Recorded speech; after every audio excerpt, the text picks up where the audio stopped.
Hello there, I'm Kyo Cerrone Beatmaker, and on this episode of the Monday Mindset, we're going to discuss Love Involves Responsibility, Part 2.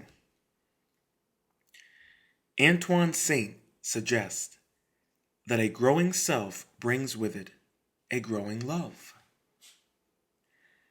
I will love you as long as I can help you grow in love.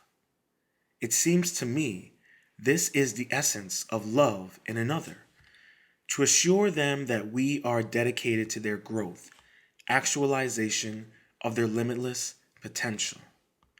Dr. Leo. We can only love someone for as long as they are willing to love themselves. If one is able to love themselves, they are capable of growing their love within another. A love that represents the unification of two individuals on a journey of self-discovery, drawn together by the love of one another that grows within each other. As you tend to each other's garden, so do you tend to each other's actualization. Allowing for such positive growth and expansion within each other's garden produces vibrant flowers and delicious fruits and vegetables of one's limitless potential within their personal legend and universe. Let me say that again. Produces vibrant flowers and delicious fruits and vegetables of one's limitless potential within their personal legend and universe.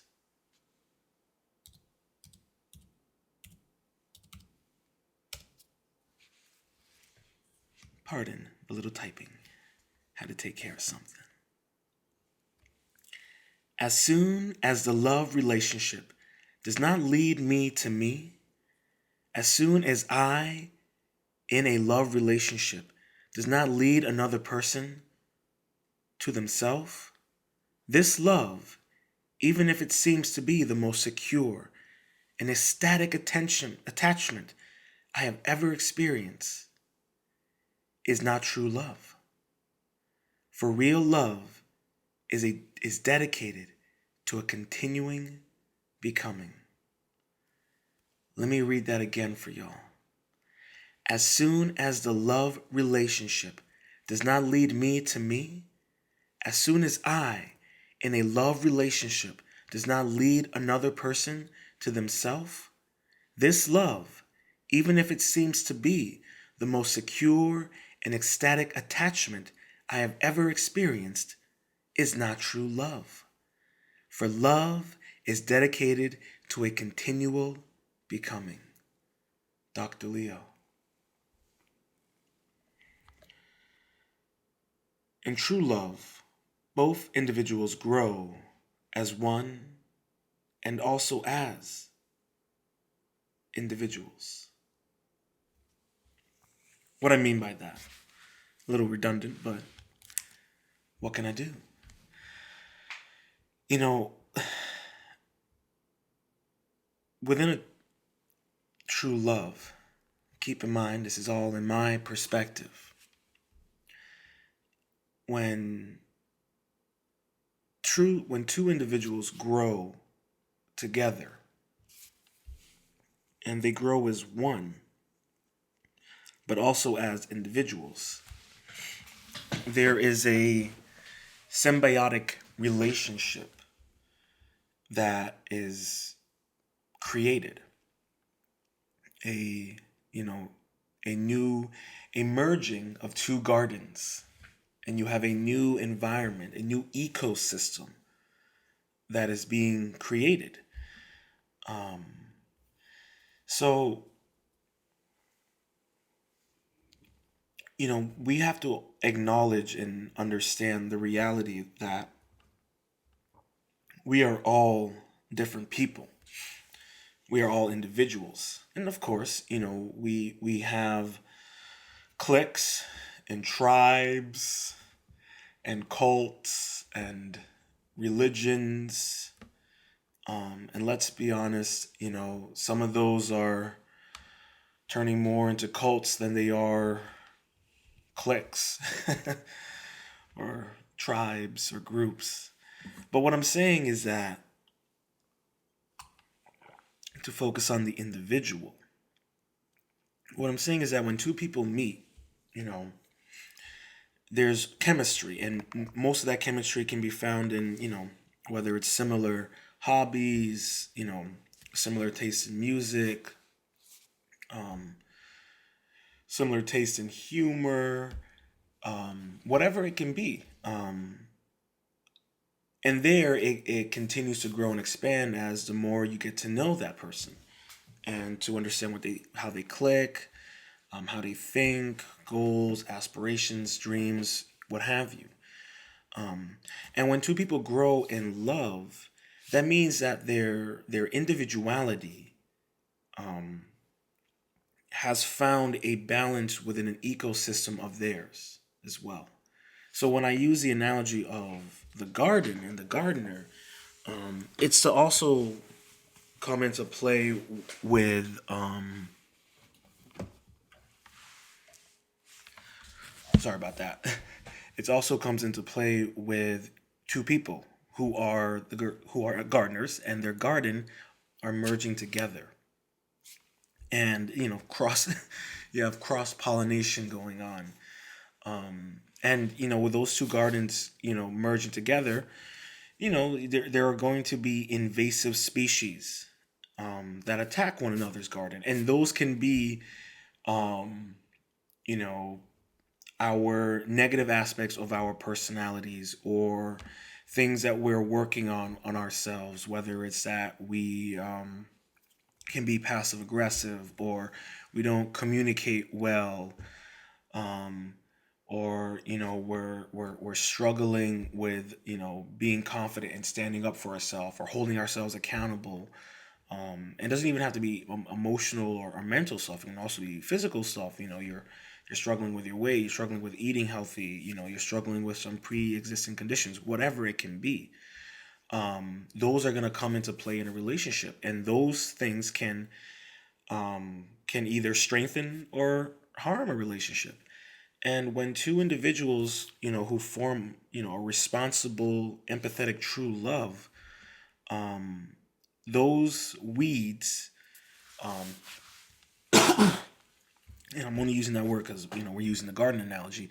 Those weeds of not holding ourselves accountable, the weeds, the the examples I just gave, those weeds,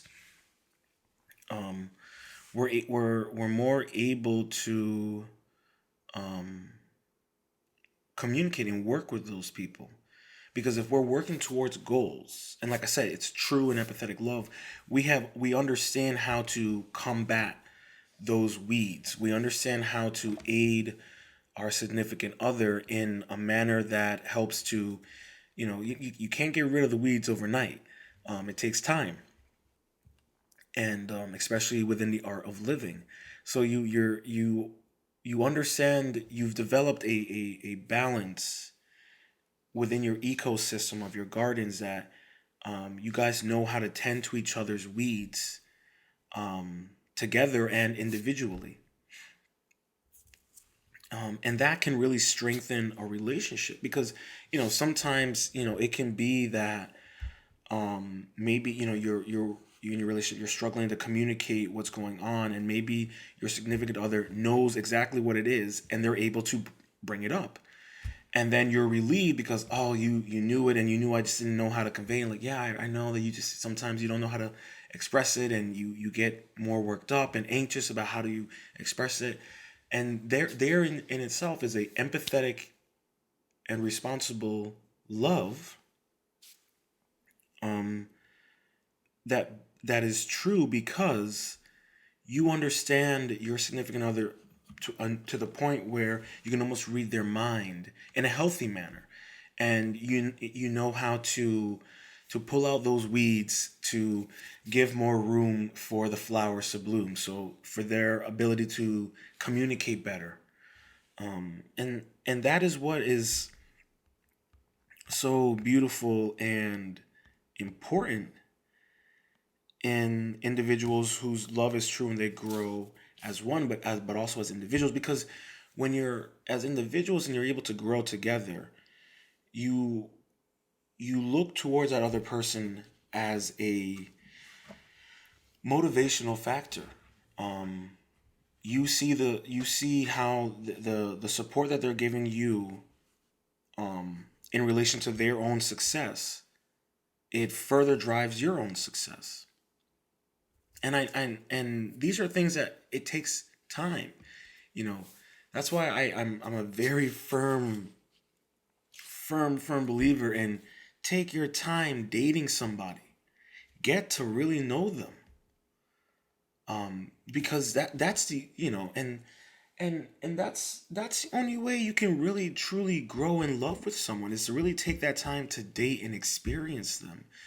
And I know I might catch hell for this, because I don't think that you should, you know I think if you're dating someone and you decide to be exclusive, you can be exclusively dating one another, but you don't have to fully commit to a relationship yet until you really truly know them. And I know that's going to be controversial, and it's something that I'm kind of working through myself. It just kind of, I'm still working through that idea. I'll have a better way of explaining it hopefully in the future. But what I mean, and I think most people can kind of understand, is that you really need to take your time dating someone so that that love can be true. And that's really what it means. That's all I'm trying to say. Is by taking that time, you guys are taking the time to make that love true and real. And even if that means 6 months, fine. 6 months to get to know that person. And maybe the first 3 months you're not dating exclusively, but maybe the next 3 months you are dating exclusively, and then you guys decide to finally commit. And maybe throughout that time you really got to know them. And there were some hurdles and some issues and maybe some arguments, but because you guys took that time to really get to know each other, it made it easier for one another to communicate and resolve and improve on the issues, and build that relationship into something true and real and lasting. And even if that means lasting for a couple years to the lifetime, at least that way it can be a more healthier relationship that has the potential of lasting longer, and not turning into a fling, or a one-off, or whatever you want to call it. I mean, nowadays, each week they're making up a new name for relationships. I mean, so I don't know. So, I think that is what is so important about being able to grow with someone, but also as an individual, because you know there are going to be things that you're going to be dealing with and working through that they can't um, necessarily relate to, and maybe they can't even comprehend it. Um, because maybe you're a dude and you can't comprehend some of the things that your significant other who's a woman is going through. And that's the reality. And even vice versa. I think sometimes right now our culture and society is kind of downplaying how emotional men can be and how complex men can be, and we're not super complex. We are pretty simple creatures, but even in simple biology, the its adaptability and what it can do is pretty astounding. So we also have to think about that even the most basic life forms are complex in you know their way of life, so to speak. And I think that's what also makes it difficult for us as individuals, that if we don't really appreciate our significant other's individuality when they are not with us, when they are being themselves, when they're doing what makes them them, then we are losing sight of what it means to be in a relationship, and we are losing sight of what it means to allow them to be who they are. I mean, how often have relationships have, fallen apart, or have, broken, or what have you, because one person didn't allow the other one to be an individual, to have their identity. And that's another important aspect. And that's also what means by growing in love as individuals together, but as growing love as individuals. Yeah, because when you allow them to have their individual personality, they can be themselves, and then when they are with you, that can merge, and you have your own little hybrid personality, within your new ecosystem. And maybe that new hybrid personality is a mesh of you guys together, because when we have to think about it, when we're separate from our significant other, we're a little bit different. We're kind of our true self, but I guess not our true self, but we're us. But like, they're not there, so they don't see. They might not see, and it's different. This is until you guys move in together, obviously. But they might not see the nose picking or the wild farts. But some people, the nose picking and the wild farts happens 3 weeks into the dating. So I know it's a little bit different nowadays. People are a little more progressive in showing that side of themselves. People get a little too comfortable. And listen, I get it, but for me, don't get too comfortable. Okay, there's only so much the Rona can take within 3 weeks. But that's all I'm trying to say, is that respecting their individuality and respecting them as an individual, that strengthens that true love, and it allows you guys to grow even more, because if you allow them to be themselves, and to, while supporting their individuality and their growth and their evolution within themselves, that strengthens your relationship. And I know that might sound hard to comprehend, and maybe it isn't, and maybe some people don't necessarily agree with that, and that's okay. But I'll tell you one thing: this is one hill I am willing to fight and die on, and even if I die, I'll be screaming out, I'm right. And you'll be saying afterwards, damn, he was right. Could use some more of that vice, but I had to kill him. But you get what I'm saying. It's like, we've all been there. We've been the perpetrator and the victim of not being allowed to be ourselves in a relationship and to grow. And we know the consequences of that. And some of us are still feeling it to this day. And that's part of life. But you have to take time to grow and evolve and to hold yourself accountable. And that's what's important in relationships, is accountability. But what the most incredible thing about true love is that it inspires us to learn from one another and love itself. And that's what I was saying beforehand in terms of being individuals. When we're able to love, to be inspired by our significant other's individuality, to be inspired by their discipline, or their creative abilities, or their mental skills, or even their it could be they're good with math, whatever it can be about them, and it could inspire you to want to do more, to be better. And that's why I always say, be better than yesterday. And it coincides within relationships. When I look for a relationship, the type of woman that I want to be with. And here's the thing about it: I've known the type of woman I've wanted to be with, probably, well, I'm 30 now, probably since I was like 20, I want to say by 25. Yeah. When I was 25, I knew exactly the type of woman I wanted. And for me, I want the type of woman that inspires me to be better than yesterday. That inspires me um to take chances within my own personal life. Um, Someone that understands that who I am as an individual allows me to be a better person in a relationship. Um, and someone that will that can hold me accountable in regards to my personal goals and dreams, to keep me disciplined, to support my discipline, and to remind me, hey, it's okay, if you need to take a break, or to remind myself not to overthink, because I'm a very big overthinker.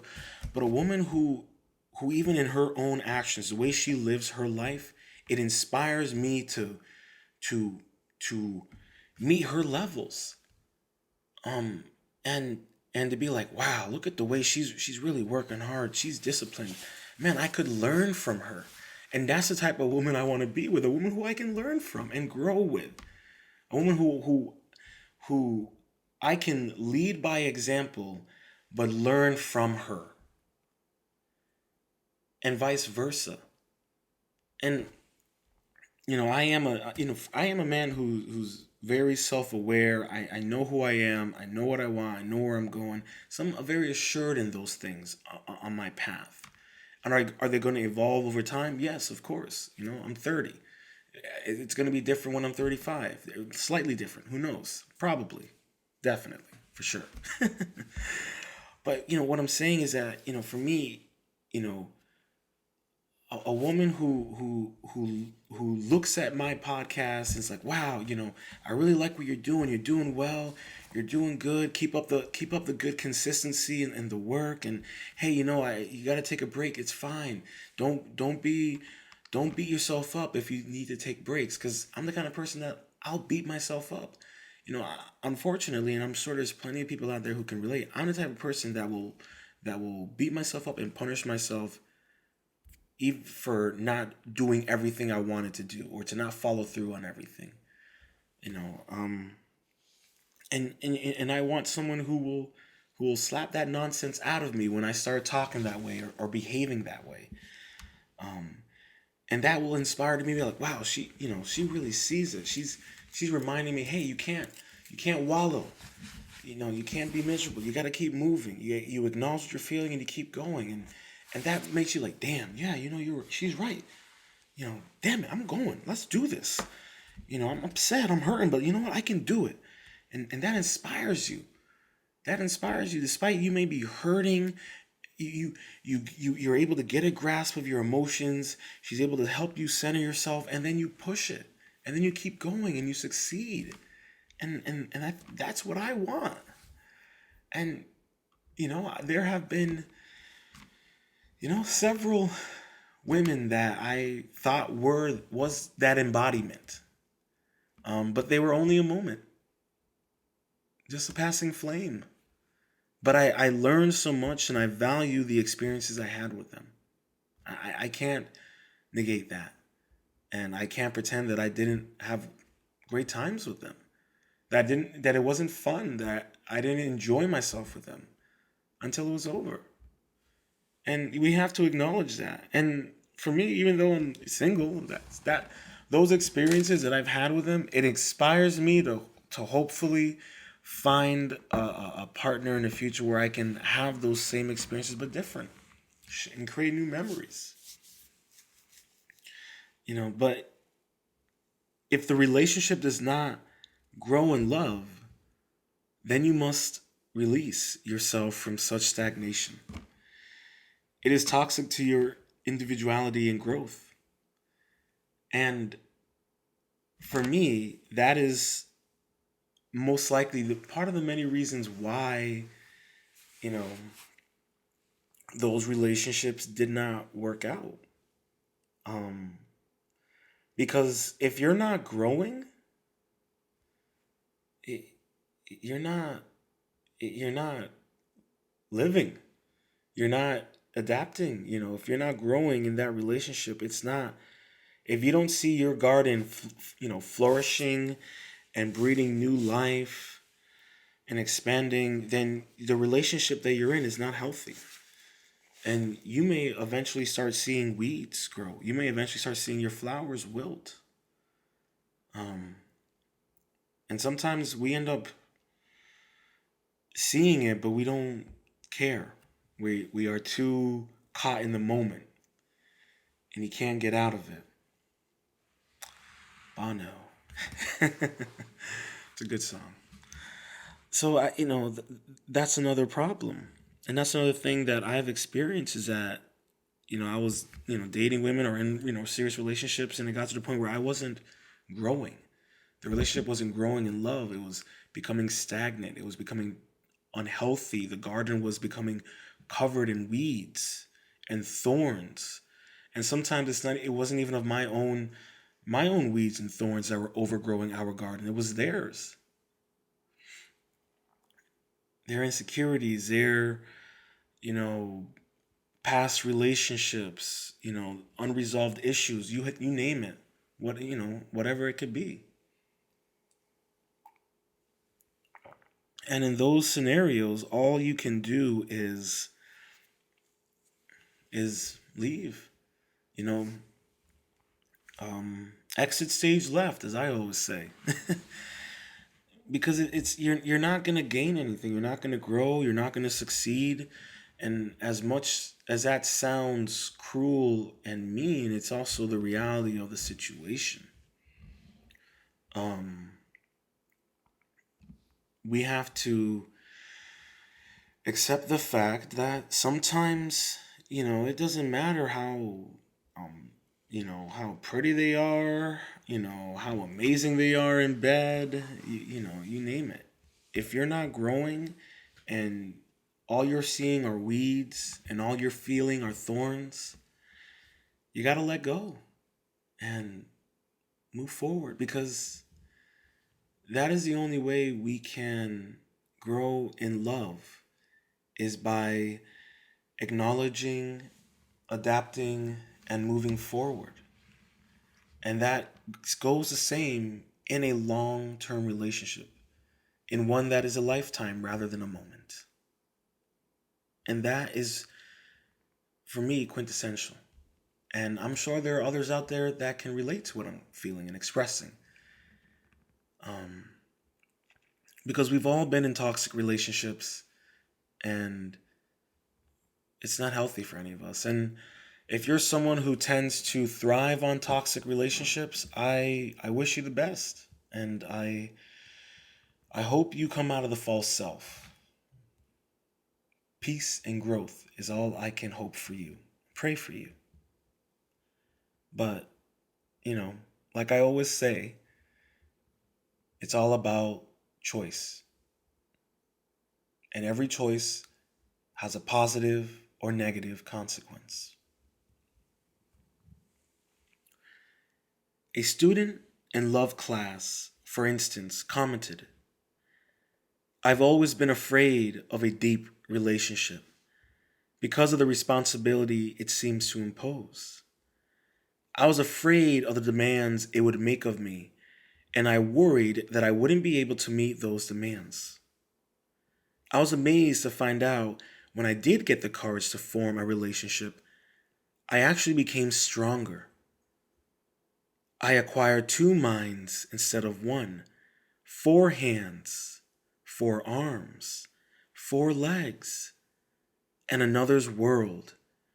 In joining forces with someone, I got twice the strength to grow, with twice as many alternatives. Now it's easier for me to love others. I am stronger and less afraid.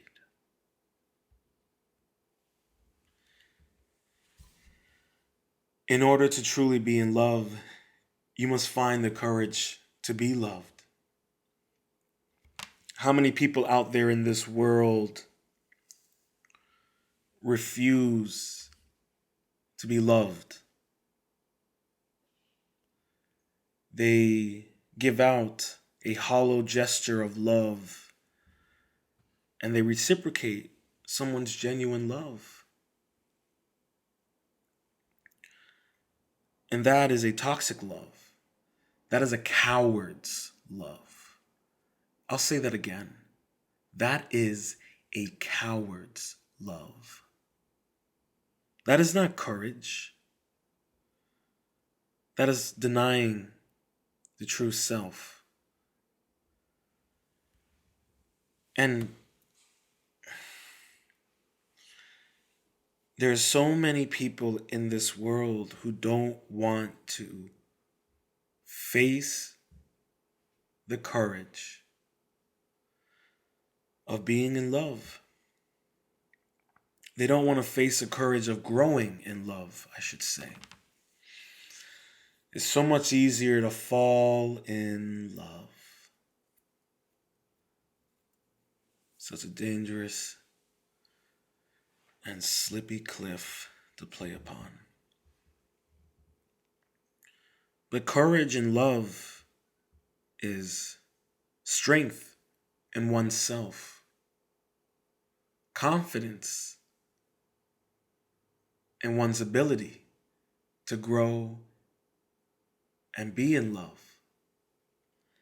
And that is something that's hard to find, courage in love. Oftentimes that requires a deep dive within ourselves to uncover our courage. Many are too fearful of a deep dive. There's not much oxygen, but it's all in your mind. And that is how you find the courage to grow in love. For a responsible relationship creates many opportunities and achievements through love. And that is key in having the courage to be loved. For when you have the courage to be loved, you have the responsibility to create relationships. When we are not afraid in denying ourselves, we are embracing ourselves and embracing the courage. For courage to be loved is a risk worth taking. For when you come out the other side, you have created opportunity for a relationship to bloom, or a relationship you're within to strengthen. And the opportunities that open for you both as individuals, for whatever journeys you may be going on in your life goals, careers, passions, hopes, dreams, opportunities will come. They'll come from them inadvertently. And it will be a beautiful thing to see. The responsibility of a healthy relationship filled with courage that leads to opportunity and growth. Not only as individuals, but as a unit, as one. How many achievements have people seen, experienced, when they have strengthened their love through responsibility? How many amazing legacies or family businesses or family generations, you name it, have been built upon such courage, such responsibility, and love. We cannot deny that. We cannot allow them to deny and destroy the family. For that is how relationships, that is how society grows, through family. I know that there are many out there that claim that being a single female who's a parent, that you can accomplish it all. But the reality is you can't. And I would know. My mom was a single parent. She she's still single. She tells me she only dated once when I was younger, but she was afraid of bringing in a stepfather, things of such nature. And I think I have spoken about my own father in previous episodes. So if you're interested in learning that, check out some of my earlier episodes. But, and the reason why I'm bringing that up is because, like, she's now is doesn't have, the courage. Or not only that, but like, how many single parent household children have such a struggle in being responsible in love, for having responsible relationships of empathy. You know, it- you know, I think there are plenty of people out there who can show you the data, and and I'm only bringing that up because if we don't have, if we allow these certain groups of individuals who want to destroy what it means to have a family, and and all that kind of stuff, we're losing what it means to have a beautiful life. And you don't have to always have children. I'm not saying that children is for everybody, but we need to also appreciate and value the idea of building a family, and building a legacy, or a generational wealth. It doesn't, and I'm not talking about, just for the black people or for the Latinos. I'm talking about everybody in America and in the whole world included. Okay, we're not discriminating here about that. But what I'm trying to say is that, like, you know, um, I would, love to have a partner, and eventually maybe have a child. But for me, it's about, first, I need to first get myself financially stable, successful, secure, all of that stuff to invest in having a child, because it is that's a life investment. And if you're not in a position to make that investment, it's not nobody wins. Okay? Nobody wins. We are well aware of young single parent household of women. Some of them can make it, some of them don't. Some of them have a good support system, some never have a support system. So, and it doesn't even just have to be single parent women, it can be even men. I mean, I just saw a video of a single dad, a young single dad, who worked at a fast food chain, and who got shot in the face by two 20-year-old girls over a hamburger. And fortunately, the man's still alive. He can talk. He can still walk, but he has permanent um damage, like a bullet that's stuck inside his damn mouth for the rest of his life, until hopefully maybe someday they develop a surgery that they can get it out without further damaging him. But I bring that up because imagine this one man, all right, single father, okay, trying to make ends meet, and he has a baby, and he nearly lost that baby. And I know that I'm kind of going off on a bit of a tangent and a rant here, but what I'm trying to say is, single. Like, we don't know the circumstances of what happened in the relationship that made it that he's single, but it's unfortunate that we have so many of these scenarios playing out. And that's what I'm trying to say about having courage in love, is because if you don't have courage within yourself, you don't have courage to be in love with anybody. And that's really what I'm trying to get at. If you do not have courage within yourself, you do not have the courage to be in love with anybody. You do not have the courage to grow in love with anybody. you're more susceptible to falling in love with someone than you'll ever be in growing in love with somebody. And that's what I'm trying to convey here. That's all I'm trying to convey and say here is that with that courage, you're more responsible, you're more empathetic, especially in a relationship, and that can breed new opportunities in strengthening your relationship, making it more lasting, and even in strengthening you as an individual separately, strengthening your identity. And that is so crucial and important in building a healthy relationship full of achievements.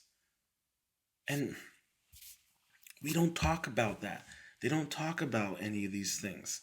I don't hear Steve Harvey talking about it. I don't know why we're still taking relationship advice from Steve Harvey. But hey, don't look at me. I don't know why we're taking a relationship advice from Dr. Phil. But hey, don't look at me. I do not know why we're taking relationship advice from any of the red pill dudes or the manosphere dudes or any of that stuff. I don't know why. I don't know why people are seeking out other people to to show them how to be in love when that's within yourself. You gotta know how to love yourself before you can love anybody else. And all of these dating gurus and TikTok dating gurus and YouTube dating gurus, I don't hear any of them ever saying that. And only the few say that. They don't even say it enough.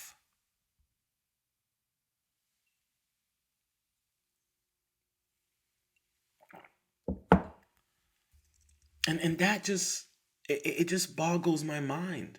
And listen, there are some of those YouTube relationship people that I follow, or I'll drop onto their channels every now and then to see what kind of videos they have.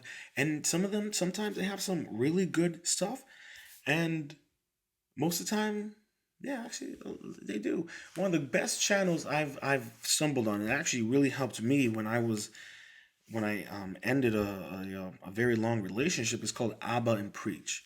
I highly recommend you go and check out Abba and Preach. They have some really good videos on relationships. Because Abba is single and Preach has been married, and he's been dating the same girl since he was like 15, something like that. So they have a very unique and cool dynamic when it comes to the dating sphere. But regardless of that, the whole point that I'm trying to get at is until you have the courage to love yourself, you are not going to be able to love anybody. And there are plenty of people out there who can put on a fake game when it comes to being confident and having courage or having confidence in themselves, but it's like that's not the kind of confidence I'm talking about. That's not I'm talking about mental confidence within yourself eternally, confident within your personality, confident within your individuality. That's what I'm talking about. And quite frankly, I don't see a lot of people focusing on that, talking about that. And maybe they are, and I don't hear them. I don't know them. I'm just a humble Ronin who just happens to just keep to himself. And every now and then I'll take a peek out into the world and see what's up. But all I'm saying is that we need to find courage in ourselves to have responsible relationships. Because when we are confident in ourselves, in our mental capacity, in our individuality, then we can accomplish so much in relationships. So much. And it doesn't have to even be dating relationships. It can be, co-workers, it can be business partners. This stuff that I'm talking about, it's unisex. It's for anything. It doesn't have to just be with the dating life. It can be with struggling with family, struggling with friends, struggling at work. This is all about the art of living. The art of living is not the dating world. As you know, the name is called the art of living. It's about living life, right? And so that's what I'm trying to say. But we need to have that courage so that we can have responsible relationships that are built with empathy, Relationships that are built with empathy, that where we understand one another, they can be timeless. They can be beautiful. And the joy that can come from such relationships, such courage and strength, it can be everlasting, and it can be an inspiration for others who want to follow down a similar path. Joy is always an integral part of loving. There is joy in every act of life, no matter how menial or repetitive. To work in love is to work in joy. To live in love is to live in joy. Dr. Leo. As the individual grows in love with life, so does their joy in being. Each day they wake, they embrace the challenges of being alive. For the joy in the art of living is the breath of air that fills the lungs with passion. Passion for life. Passion for the endless possibilities of love to be experienced. Joy in being able to share and receive love. To work towards and be rewarded with actualized love and joy in one's being and day to day.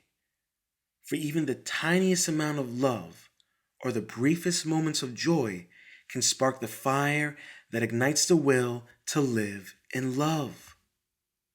I always joke, they don't pay us enough to be human. Perhaps that's the joy in being alive. For when the bill comes due, you dine and ditch 6 feet under the ground. A consciousness full of love upon the next journey.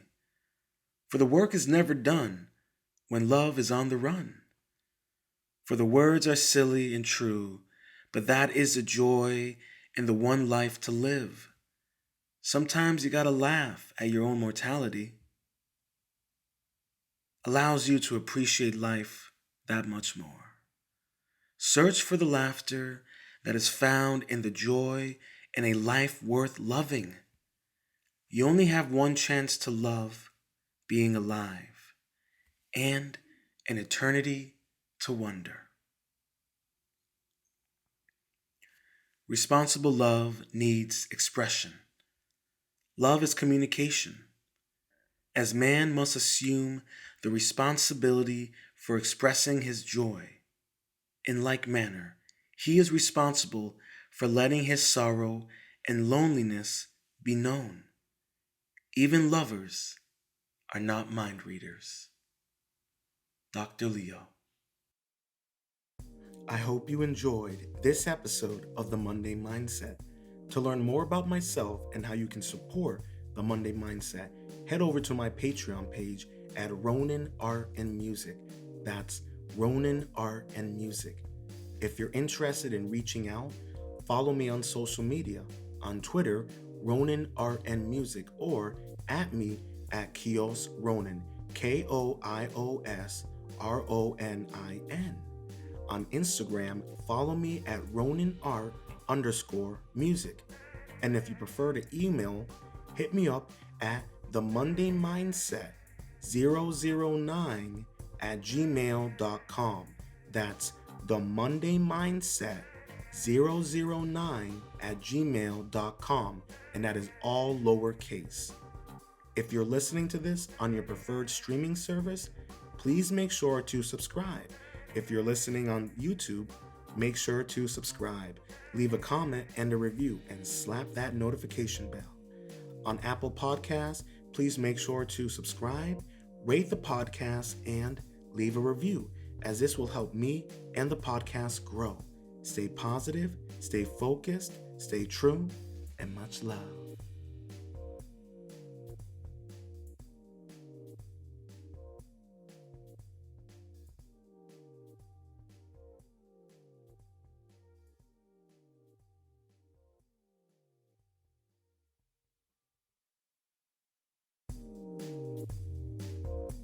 Welcome to Ronin Art and Music.